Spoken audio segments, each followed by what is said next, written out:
Hello everyone, कैसे हैं आप लोग। जैसे कि आप लोगों को पता होगा कि लास्ट वीडियो में अनु सर ने आरआरबी एनटीपीसी का जो प्रिपरेशन स्ट्रेटेजी है और कैसे हम लोग आपको हेल्प करने वाले हैं, कैरियर पावर सिलीगुड़ी आपको हेल्प करने वाले हैं आपके प्रिपरेशन में, उसका एक आइडिया आप लोगों को दे दिया था। जैसे सर जीएस के ऊपर वीडियोज बना रहे हैं, B it physics, economics, polity and all. मेरा रिस्पॉन्सिबिलिटी यहाँ पे ये होगा कि आपको रीजनिंग और मैथ्स का जो प्रीवियस ईयर क्वेश्चन है, साथ साथ जो mock papers, updated mock papers है हमारा अड्डा का, वहां से जो बेहतरीन क्वेश्चंस है वो हम पिक करेंगे इस सेशन पे और वहां से कुछ क्वेश्चंस देखेंगे और उस क्वेश्चन से हम कॉन्सेप्ट को भी एक बार रिवाइज कर लेंगे। ठीक है। अब एक मिथ ये है स्टूडेंट्स के हिसाब से, स्टूडेंट के ऊपर, कि आरआरबी एनटीपीसी में जीएस सबसे ज्यादा इंपॉर्टेंट पार्ट है।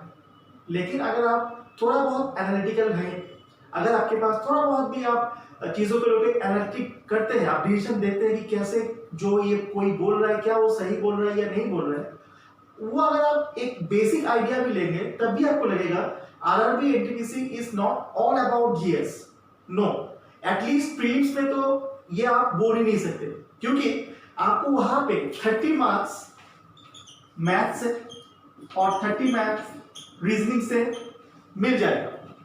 तो अगर मैं मानता हूं 100 ओवरऑल पेपर है और मैथ रीजनिंग मिला के 60% मार्क्स आ रहे हैं, तो जिसका मेजोरिटी ज्यादा हुआ मैथ्स और रीजनिंग का, वो कैसे सेकेंडरी सब्जेक्ट बन सकता है? नहीं। आप अगर किसी से बात करने जाएंगे तो वो सिर्फ ये बोलता है कि रेलवे है तो जीएस पढ़ो, जीएस पढ़ो। वो आपको रैंक लाने में, आपको मार्क्स को इंक्रीज करने में जरूर मदद करेगा, मैंडेटरी है, लेकिन आप इस सेक्शन को भी हल्के में नहीं ले सकते, है ना। और अच्छा बात यह है और स्मार्ट बात यह होगा कि इस आरआरबी एनटीपीसी के पेपर में ये जो रीजनिंग सेक्शन है खास करके, ये बहुत ज्यादा मॉडरेट टू इजी आता है, इजी टू मॉडरेट सेक्शन होता है। तो अगर आप यहाँ पे फुल मार्क्स स्कोर कर लेते हो, आपका जो ओवरऑल मार्क्स होगा उसमें कितना आप बूस्ट कर पाएंगे अपने आप का मार्क्स में, तो आप खुद ही समझ सकते हो। ठीक है। तो मेरा यहाँ पे ये मकसद होगा कि हम ऐसा कुछ चुनिंदा क्वेश्चन करा दे जो अगर उसका कंसेप्ट अगर आप सीख लेंगे तो यहाँ पे ये 30 आउट ऑफ 30 लाना आपके लिए ज्यादा बहुत बड़ा बात नहीं होगा। और ऐसे भी हम ये भी नहीं बोल रहे कि रेलवे के रीजनिंग में कोई 30 आउट ऑफ 30 नहीं लाता है। मैक्सिमम लोग 30 में 25 प्लस ही स्कोर करते हैं, लेकिन 25 प्लस और 30 में एक हल्का डिफरेंस है, वो एज आपको लेना है, आपको 30 में 30 लेके आना है। तो हमारा मकसद यहाँ पे यही रहेगा कि ये सेक्शन में आपको मैक्सिमम से मैक्सिमम मार्क दिला जाए। तो उसी के ऊपर डिपेंड करके हम ये कुछ शॉर्ट वीडियो का सीरीज चला रहे हैं, जहां पे हम 5 करके एक दिन में 5 करके प्रीवियस ईयर क्वेश्चंस और 5 करके एकदम जो अपडेटेड क्वेश्चंस आ रहे हैं मॉक्स में। जरूरी नहीं है कि सिर्फ अड्डा का मॉक्स, अगर मैं यहाँ पे आके सिर्फ बोल रहा हूँ कि the best mock is ours, no, जहां कहीं से भी आपको अच्छा क्वेश्चन मिल रहा है या मुझे अच्छा क्वेश्चन मिल रहा है या मेरे टीम को अच्छा क्वेश्चन मिल रहा है, हम उस क्वेश्चन को पिक करेंगे और आप लोगों के लिए लेके आएंगे। लेकिन आप लोगों को बस साथ देना है, आप लोगों को इस सीरीज को कंटिन्यू देखना है। ठीक है। हम 5 करके प्रीवियस ईयर क्वेश्चन और 5 करके मॉक के क्वेश्चन, अपडेटेड क्वेश्चन करेंगे। ठीक है। तो शुरू करते हैं आज का फर्स्ट क्वेश्चन। ये फर्स्ट क्वेश्चन जो होगा आपका, ये होगा आपका कैलेंडर पार्ट से।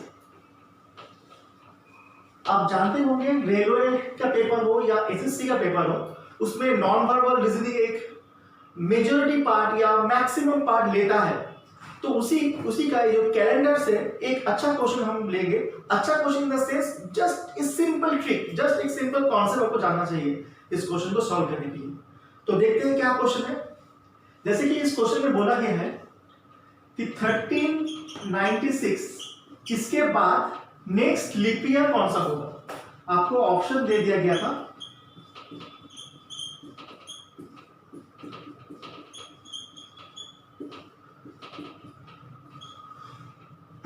दिस 4। आपको पूछ लिया जाएगा कि 1396 के बाद नेक्स्ट लीप ईयर कौन सा आने वाला है, कौन सा साल है। तो अगर आप बेसिक कॉन्सेप्ट में जाएंगे लीप ईयर का, सबको पता है कि लीप ईयर 4 साल बाद आता है। दैट मीन्स जो ईयर 4 से डिविजिबल होगा वही लीप ईयर बन जाएगा। ये एक कॉन्सेप्ट हुआ, एक बेसिक कॉन्सेप्ट हुआ। लेकिन यहाँ पे ट्रिक ये था कि अगर जो भी ईयर आपको दे रहा है वो ईयर लीप ईयर है कि नहीं, इसको चेक करने के लिए आपको दो चीज चेक करना जरूरी है। फर्स्ट, जो गिवन ईयर है क्या वो नॉर्मल ईयर है, दूसरा क्या वो सेंचुरी ईयर है या फिर सेंचुरी ईयर के मल्टीपल में है, 100 के मल्टीपल्स में है। जैसे कि मैं बोल रहा हूं, अगर मुझे पूछता है कि 520 क्या ये ईयर लीप ईयर है, मुझे चेक करके बोलो। और मुझे दूसरा बोला कि एक ईयर है 500, क्या ये लीप ईयर है, वो भी मुझे चेक करके बोलो। तो मैं क्या करूंगा, जहां पे ईयर जो गिवन ईयर है वो नॉर्मल ईयर है, उस नॉर्मल ईयर को अगर लीप ईयर होना पड़ता है तो उसको हम चेक करने के लिए चेक करते हैं डिवाइड बाय 4 करके। अगर 4 से पूरा पूरी डिविजिबल है तो उस ईयर को हम बोलते हैं लीप ईयर है। लेकिन जब हम सेंचुरी ईयर का बात करेंगे, सेंचुरी ईयर मतलब एक ऐसा ईयर जो 100 के मल्टीपल में हो, जैसे कि यहाँ पे 500। सेंचुरी ईयर को अगर लीप ईयर होना पड़ेगा तो उसको डिविजिबल होना पड़ेगा 400 से, ना कि 4 से। So 500 is not divisible by 400, so 500 leap year नहीं है। लेकिन ये इस केस में ये था, ये लीप ईयर था। अगर इतना बेसिक कॉन्सेप्ट समझ गया हो तो इस क्वेश्चन के आंसर करने के लिए क्या देखना पड़ेगा, जो गिवन ईयर है 1400, जनरली तो 4 साल बाद ही आता है, मैक्सिमम स्टूडेंट इसी को मार्क करेगा, लेकिन कॉन्सेप्ट इसको पता है वो नहीं करेगा। क्यों? क्योंकि 1400 एक सेंचुरी ईयर है, सेंचुरी ईयर मतलब 100 के मल्टीपल्स में है, मतलब 100 का डायरेक्ट मल्टीपल है 1400। तो इसको अगर लीप ईयर होना पड़ता तो इसको हमको डिवाइड करना पड़ता 400 से, लेकिन 400 से ये डिविजिबल नहीं है, तो 1400 लीप ईयर नहीं होगा। ठीक, नेक्स्ट जो लीप ईयर, नेक्स्ट जो 4 साल बाद जो ईयर आएगा 1404। अब देखो ये नॉर्मल ईयर है, इसको हम क्या चेक करेंगे, इसको हम चेक करेंगे क्या ये डिविजिबल बाय 4 है, हाँ है, तो ये हमारा लीप ईयर बन जाएगा। तो 1396 के बाद मेरा नेक्स्ट लीप ईयर कब आएगा, 1404। तो आप अकॉर्डिंगली इस क्वेश्चन का आंसर मार्क कर सकते हो। इस क्वेश्चन से आप एक दूसरा कंक्लूजन भी कर सकते हो। दूसरा कंक्लूजन क्या होगा, दूसरा कंक्लूजन ये होगा कि आपको अगर पूछ लिया जाए कि दो कंसेक्यूटिव लीप ईयर के बीच में कितने ईयर का गैप हो सकता है, आप सोच सकते हैं, आप देख सकते हैं कि 1396 के बाद नेक्स्ट लीप ईयर कब आया, 1404 में, मतलब दो कंसेक्यूटिव लीप ईयर के बीच में गैप कितने का हुआ, 8 इयर्स का। तो ये भी आपको क्वेश्चन पूछा जा सकता है। ठीक है, the second question, the second question जैसे कि आप लोगों को दिख रहे हैं, ये एनालॉजी का क्वेश्चन है। काफी सारे स्टूडेंट को इस एनालॉजी चैप्टर को, एनालॉजी जो चैप्टर है इसमें बहुत सारी दिक्कतें आती हैं, मेनली जब ऐसा नंबर बेस्ड कुछ एनालॉजी होता है। इसका ऑप्शंस भी मैं एक बार लिख लेता हूं।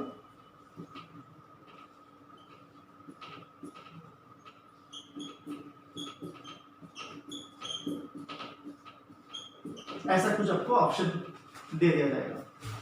ठीक है, अब आपको देखना यह है कि एनालॉजी में नंबर बेस्ड जो एनालॉजी होता है इसमें बहुत सारा ट्रिक्स होते हैं, बहुत सारा ऑपरेशन करना पड़ता है। कभी कभी स्क्वायर, क्यूब, स्क्वायर करके -2, इंटू करके -2। लेकिन सबसे पहले जो आपको चेक करना है, सबसे पहले जो आप बेसिक ऑपरेशन चेक करेंगे वो ये एक बार जरूर चेक कर लीजिएगा, the digital sum, digital sum method.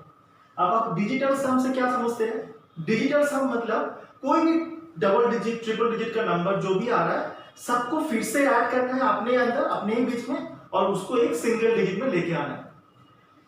इस डिजिटल सम मेथड से मैक्सिमम क्वेश्चन बन जाता है, ये एसएससी के पेपर का हो या रेलवे पेपर के है। ठीक है, डिजिटल सम क्या होता है एक बार हम करके बोलते हैं आपको। 85 डिजिटल सम, इसका अगर मुझे कोई पूछे तो डिजिटल सम का डेफिनेशन ही क्या है, डबल डिजिट को सिंगल डिजिट में कन्वर्ट करना। तो अगर मैं इस 8 और 5 करके 13 लिखता हूं फिर भी डबल डिजिट आता है, तो मुझे इसको फिर से एक बार सिंगल ऐड कर लेना है। कितना आएगा, 4। कितना आ रहा है यहाँ पे, 4। तो अगर यहाँ पे 4 आ रहा है तो आपको सेकेंडली क्या चेक करना है, यहाँ पे कितना आ रहा है, 6। 4 से 6 बन रहा है डिजिटल सम। तो यहाँ पे भी अगर हम सेम, एनालॉजी का मतलब ही क्या होता है, एनालॉजी का मतलब ही है कि सेम जिनिस को रेप्लिकेट करना, सेम चीज को रेप्लिकेट करना। जो लेफ्ट हैंड साइड में है उसी सेम चीज को आपको राइट हैंड साइड में रेप्लिकेट करना है।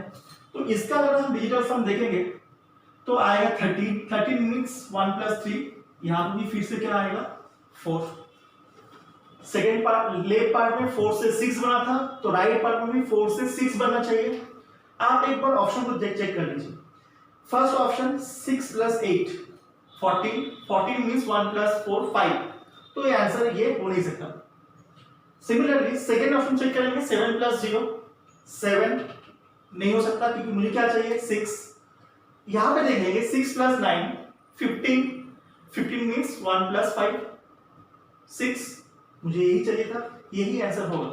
तो आप ये भी चेक कर लीजिए क्या लास्ट ऑप्शन से आ रहा है क्या 6, नहीं आ रहा होगा। यहाँ पे 6 + 7 13 मीन्स 1 + 3 4, तो ये भी ऑप्शन नहीं होगा। तो मेरा आंसर क्या बन जाएगा 69।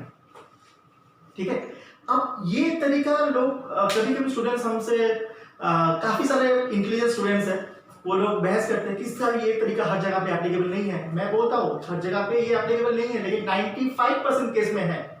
तो आप किसी भी चीज का जो अच्छा पार्ट है, जो पॉजिटिव पार्ट है, उसको देखेंगे ना। अगर मैं एक बेसिक सा एक बहुत सिंपल अप्रोच, इससे सिंपल हो सकता है क्या कुछ? आपको कुछ सोचना नहीं है, आपको बस ऐड करना है।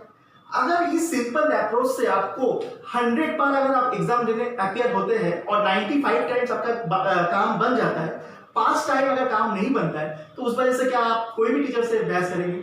नहीं। और वो लॉजिकल भी नहीं है, क्योंकि ये आपको बस ये देखना है कि कौन सा तरीका ऐसा हो जिससे आपका काम जल्दी बन जाए। हाँ, मैं ये कभी नहीं यहाँ पे आप लोगों को सिखाता अगर ये इसका जो रिजल्ट देने वाला चांसेस है वो 50% से कम होता है। अगर ऐसा होता है कि 100 में बस 50 क्वेश्चन बनता है, 50 क्वेश्चन नहीं बनता है, तो ये तरीका अच्छा नहीं है। लेकिन अगर 90% 95% केस में ये सही बन जाता है, तो आप उस तरीके को जरूर अप्लाई कर सकते हैं क्वेश्चन में, है कि नहीं?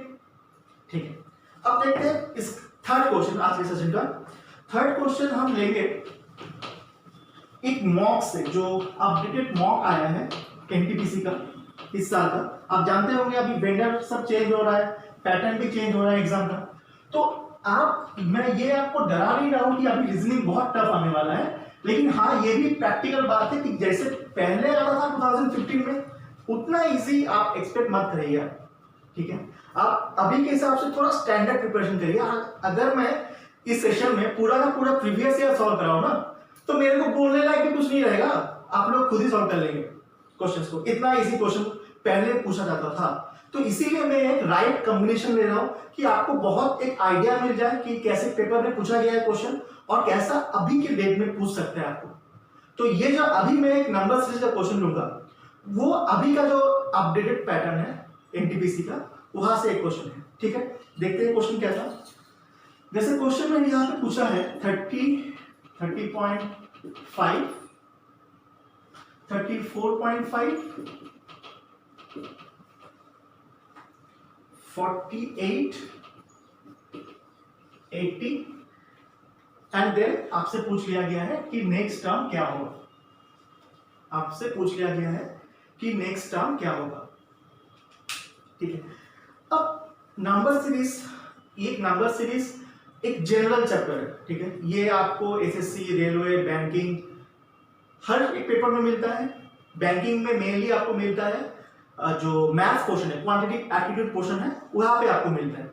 एसएससी और रेलवे में आपको ये नंबर सीरीज का पोर्शन रीजनिंग सेक्शन में मिलेगा। लेकिन दोनों जगह पे जो कुछ बेसिक फंडामेंटल रूल्स है जिससे आप चेक कर सकते हैं कि मुझे कौन सा ऑपरेशन करना पड़ेगा, वो सेम होता है। वो सेम कैसे होता है? जैसे कि आपको कोई भी क्वेश्चन मिलता है, सबसे पहले आप चेक करेंगे कि उस सीरीज का जो सेकेंड लास्ट टर्म है, सेकेंड लास्ट टर्म यहाँ पे क्या है 48। आप उस सेकेंड लास्ट टर्म को एक बार मन इंटू 2 कर लो। इंटू 2 करने के बाद कितना आ रहा है 96। सेकेंड लास्ट टर्म को इंटू 2 करने के बाद जो भी वैल्यू आ रहा है, अगर वो greater than the last term है, तो उस केस में मुझे क्या ऑपरेशन करना पड़ेगा इसका मुझे आइडिया लग जाएगा। क्या करना पड़ेगा वहां पे?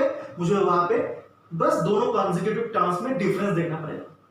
मुझे वहां पे जस्ट दोनों कंसेक्यूटिव टर्म्स में डिफरेंस देखना पड़ेगा। डिफरेंस अगर देखते हैं यहाँ पे 4.5 का है, 0.5 का है, फिर 4 का है, फिर डिफरेंस कितने का आ रहा है, फिर डिफरेंस आपका आएगा 13.5 का, और फिर डिफरेंस कितने का आ जा रहा है 32 का, ठीक है। अब ये डिफरेंस निकालने के बाद भी शायद आप लोगों को उतना क्लियर नहीं हो रहा है कि क्या चल रहा है यहाँ पर, क्योंकि एक बार 5 से 4 हुआ, फिर बढ़ा, फिर और ज्यादा बढ़ा। मतलब सीरीज में कोई क्या बोलते हैं, मोनोटोनस नहीं है, कोई सिंपल सीरीज जैसा होता है कि बढ़ रहा है बढ़ रहा है बढ़ रहा है, सब बढ़ रहा है या सब घट रहा है, ऐसा कुछ नहीं है। तो जब भी एक ऐसा सीरीज आपको मिलेगा जहां पे डिफरेंस जो है एक बार कम ज्यादा हो रहा है 0.5 का, तो वहां पे आप क्या चेक करेंगे, वहां पे आप थोड़ा स्क्वायर क्यूब में जाएंगे, स्क्वायर क्यूब में जाएंगे। तो इसको इस 0.5 को क्या मैं ये लिख सकता हूं 1 क्यूब डिवाइड बाई 2 हो सकता है। 4 को मैं क्या ये लिख सकता हूं 2 क्यूब डिवाइड बाई 2 लिख सकता हूं। 3 cube divide by 2 and this one is 4 cube divide by 2। ये आपका इस चीज का लॉजिक निकल के आएगा। तो नेक्स्ट डिफरेंस क्या होगा, नेक्स्ट डिफरेंस होगा 5 cube divide by 2, 5 cube divide by 2। तो 5 क्यूब डिवाइड बाई 2 करने पे डिफरेंस कितना निकल के आएगा 62.5। आप इसके साथ 80 के साथ 62.5 ऐड करेंगे तो आंसर क्या निकल के आ जाएगा 142.5। ये आपका आंसर आ जाएगा। तो सीरीज में बहुत टाइप का वेरिएशन होता है। हम कोशिश करेंगे कि ये जो नेक्स्ट 2 मंथ्स में सीरीज का ये जो रीजनिंग का सीरीज चलेगा, यहाँ पे हम मैक्सिमम जो इंपॉर्टेंट टाइप्स है, मैक्सिमम जो इंपॉर्टेंट क्या बोलते हैं उसको तरीका है रीजनिंग का नंबर सीरीज सॉल्व करने का, वो हम यहाँ पे कवर कर लेंगे। Okay, now coming to the next question of this session. यहाँ पे आपको दिख रहा होगा एक बॉक्स बेस्ड पजल है। अब बॉक्स बेस्ड पजल मेनली हम लोग जो सॉल्व करते हैं पेपर्स में वो नंबर बेस्ड होता है। तो ये थोड़ा डिफरेंट करके दे दिया था किसी एक मॉक में अड्डा का, जहां पे नंबर तो है नहीं लेकिन लॉजिक वही होगा, लॉजिक सेम रहेगा, बल्कि ये इजी है, बस यहाँ पे लेटर्स दे दिया गया आपको। तो आप अगर देखेंगे, आपको अगर बहुत ज्यादा प्रॉब्लम हो रहा है तो आप इसको नंबर बना के कर सकते हो। जैसे मैं क्या बोलना चाह रहा हूँ, जैसे आर का वैल्यू, अल्फाबेट सीरीज में आर का वैल्यू क्या है ये आपको टिप में रहना चाहिए, एकदम याद रहना चाहिए कि आर का वैल्यू कितना है। जैसे कि आर का वैल्यू क्या है 18 है। अगर 18 है इसका वैल्यू, आर इज 18, बी 4 है एंड एन 14 है, एन 14 है। तो इन दोनों को समेशन करके क्या आ रहा है 18, उसको हम यहाँ पे लिख रहे हैं। मुझे ये भी करना पड़ेगा क्या, यहाँ पे भी ये लॉजिक चल रहा है क्या, b का वैल्यू 2, v का वैल्यू 22, दोनों को ऐड करके x का वैल्यू आ जाएगा 24। तो लॉजिक क्लियर हो गया आपको। f का वैल्यू क्या हो गया 6, l का वैल्यू क्या होगा 12, 12 प्लस 6 मिलाकर कितना आएगा 18, 18 मतलब क्या है r है, आंसर आपका आ जाएगा। आपको लग रहा होगा कि मुझे ये सारे अल्फाबेट का वैल्यू ऐसे कैसे याद है, मैंने रट्टा नहीं मारा है, रट्टा मारने की भी जरूरत नहीं है। एक कुछ लॉजिक, एक कुछ ट्रिक होगा, जो ट्रिक को हम नेक्स्ट अपकमिंग वीडियोस में आपको इलाबोरेटली डिस्कस करेंगे। उस ट्रिक को अगर आप याद करेंगे, आपको रट्टा मारने की जरूरत नहीं है, बस वो ट्रिक से आप पूरा का पूरा नंबर्स जो अल्फाबेट सीरीज है वो आपको बस 1-2 बार उसे प्रैक्टिस कर लेंगे पेपर में तो याद हो जाएगा। वो हम नेक्स्ट वीडियो में आपको बोलेंगे। ठीक है, thank you, keep watching career triple S.